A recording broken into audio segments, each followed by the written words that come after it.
The year was 1975. The Vietnam War was coming to an end. There was unrest on college campuses and across the nation. Prior to this time, Rutgers Newark School of Law had a number of students and faculty members who objected to the implementation of a minority student program.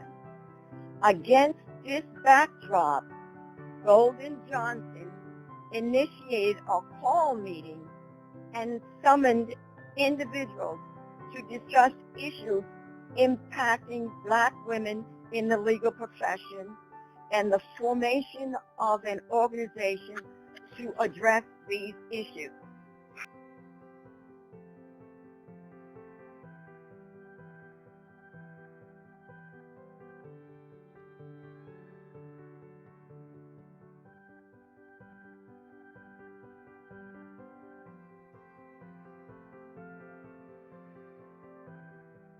But I remember Renee was the first caller. She had called me. We worked right across the street. She was at Prudential Building, and I was in the Commerce Building in Newark. We were across the street from each other.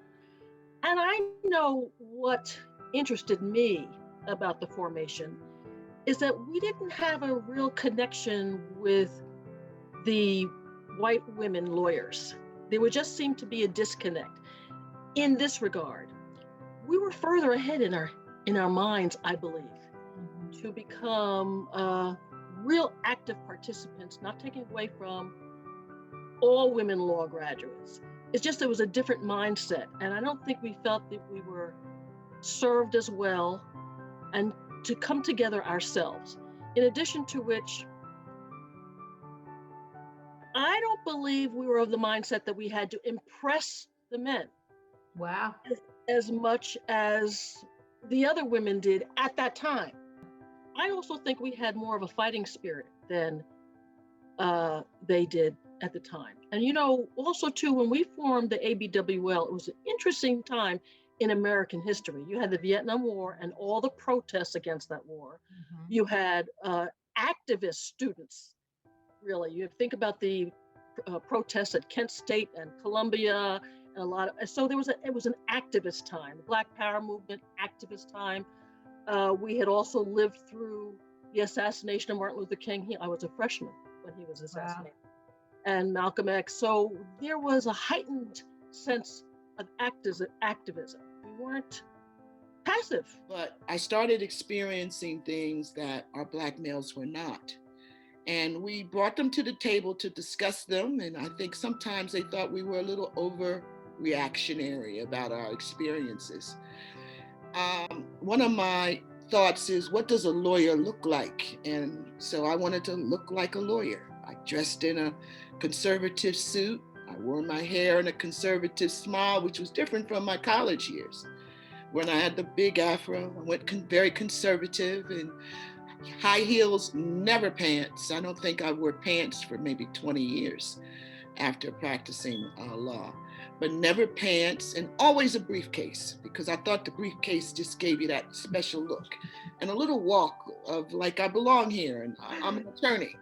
Nothing that I could wear and no identification that I had allowed me to be accepted, both by the judges and certainly by the sheriff's officers.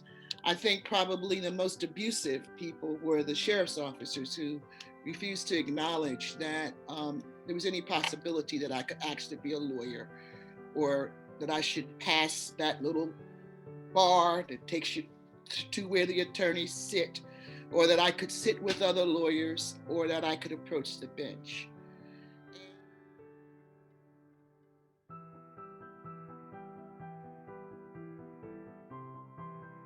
I felt, along with the other co-founders, that it was crucial that we form an organization that would help law graduates, would help law students, and would help those who were thinking about going into law out of college.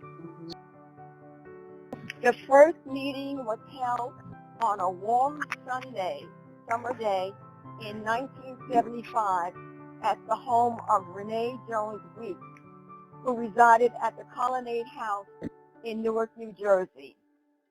At the meeting, attention focused on encouraging Black women to pursue the practice of law, providing scholarship assistance to Black women law students, and being of service to the community at large.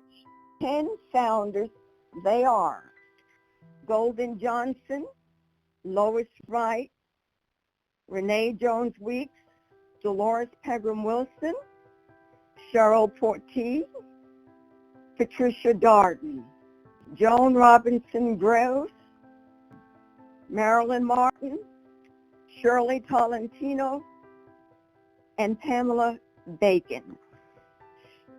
Renee Jones Weeks became our first president. Joan Robertson Gross, the first secretary. Feisty corporate attorney Marilyn Martin filed our papers of formation with the state of New Jersey.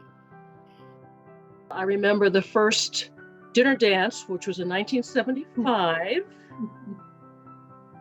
I was the mistress of ceremonies for that evening. And I remember our first honorees were the late Judge Constance Baker Motley, you might remember that name, and Ann Thompson when she was the prosecutor of Mercer County. And I recall I was given the task of calling Judge Motley because she was also a Columbia Law graduate. They figured I'd have an in with her, even though I didn't know her at the time. And I recall one of my favorite memories, I remember calling her up, introducing myself, Joan Robinson Gross, representing the Association of Black Women Lawyers of New Jersey, and we were so proud of her, and we would like to honor her. And she said to me, I'll never forget it, "You're who?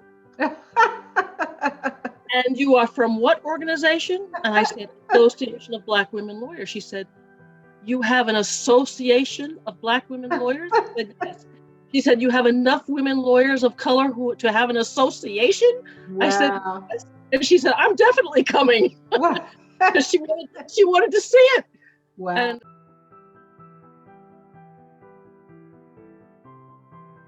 one of the reasons why I went into law was because I thought I could make a difference with the NAACP like Thurgood Marshall. But what I see is the difference that the generation behind me, your generation, and the generation behind you are making. And it thrills me because one of my second greatest joys was seeing a Black female judge. After being mistreated in so many instances by white male judges, just the thought and the experience of appearing before a Black female on the bench, it still brings an emotion to me that almost can bring me to tears. The first time I saw it was with Golden Johnson when she was the first Black female to become a municipal court judge.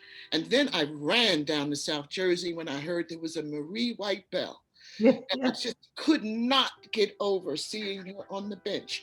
And as time went on, we began to see others take the bench. I am so excited to see Lisa Beavers.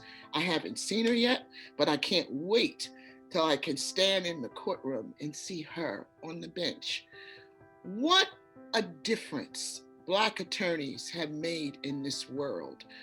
For us who sat in a small room to try to gather what we would do to make a difference, to see the numbers of you that came into the profession and the differences that you made and the different areas of law that you've touched, you're just making that difference in this world that we dreamed of, and we need more of you.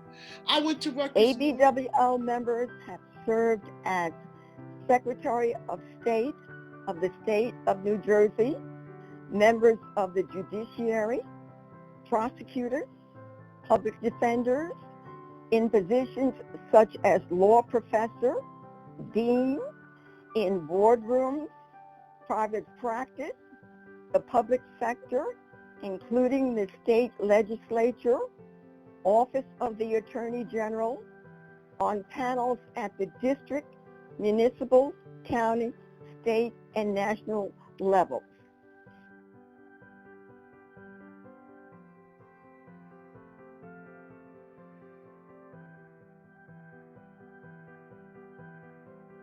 information. But another cherished experience that I have, which is going to sound kind of odd because it was the first jury trial I had as a young attorney. And I had to choose a jury. I had to be prepared to do that and come up with questions, because at that time you had to come up with your own questions that the judge had approved. And I remember it was a civil case. It was a 6-panel jury. And I remember and I won the case, which of course I was pleased I won my first case.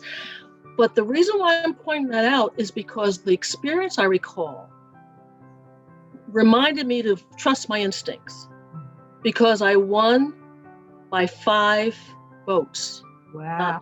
Not 6. Wow. When I asked to poll the jury, the juror who I had an instinct I should kick off was the one who didn't vote for my case. Wow. And I always remembered that. I said, Joan, trust your instincts. If you're a person who can trust your instincts, there was nothing about him on paper that said he should be challenged, but there was something about him.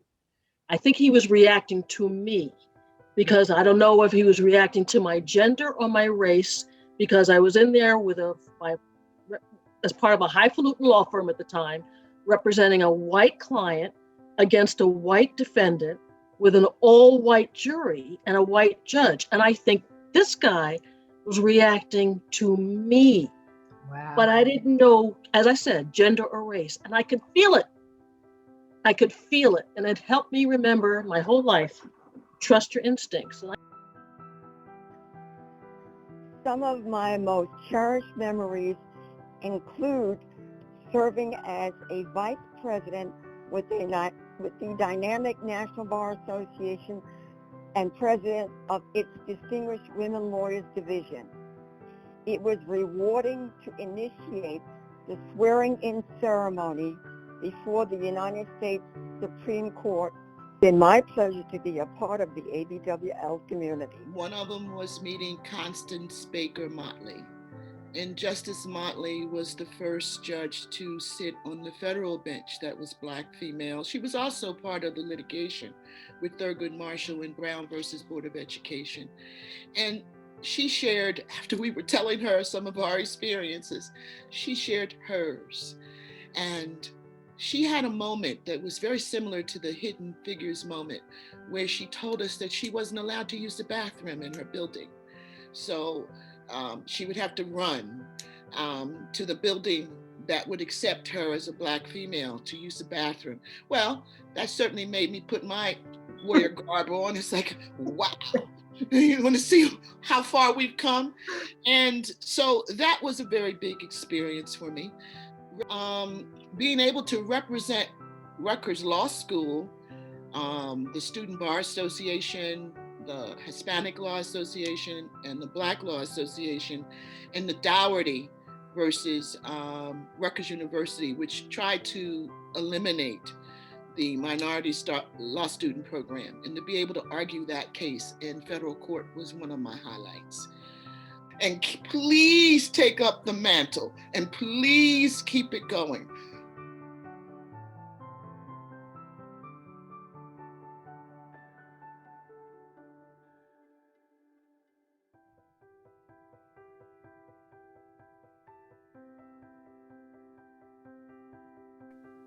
Why do you think it's so important now to have lawyers and of color? Oh, it's so critical. Yeah. Because we see with the police shootings, with people still having problems on their jobs in terms of being discriminated against, having words spoken to them which are just totally out of character, and really could be possibly litigated. So it's important in all areas. We're looking at disparity in the healthcare system right now. We see with COVID the fact that, interesting enough, in certain cities, even in Ohio, even in the District of Columbia, we're finding that more whites are receiving the COVID vaccine, even in Black areas where the Blacks are not even receiving the vaccine. Number one, because it's difficult to get the ability to set up an appointment because you have to do it by computer. So many of those that are living in certain areas don't have the computer access to a smartphone in order to get in line to get the shot. So there's lawyers needed in so many different areas. Education is another problem. On the voting rights area is another really critical area. And we're having to go back and start all over again. You would think after Brown versus Board of Education and then the Civil Rights Acts that we wouldn't have to go through this again. But we have to go right back to square one. And that's where lawyers are again critical.